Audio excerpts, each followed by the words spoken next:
où est-ce qu'on sera dans 5 ans. Donc on fait un business plan, et dans le business plan, on va faire des estimations.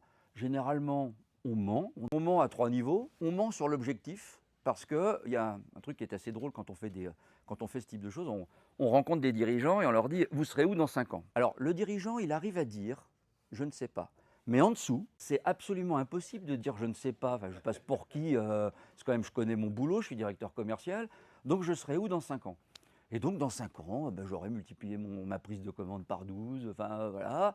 Donc derrière, on va dire bah, très bien, si tu veux multiplier ta prise de commande par 12, il faut que tu embauches 45 commerciaux, super.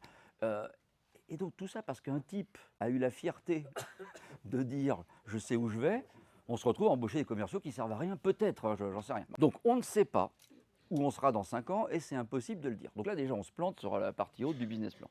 Et puis ensuite on a un sujet qui sont les ressources. Donc là généralement c'est assez peu rocket science et on est quand même beaucoup doigt mouillé plus intelligence artificielle et on dit bon bah mettez-moi une caisse, on verra bien, je ne sais pas. Donc voilà.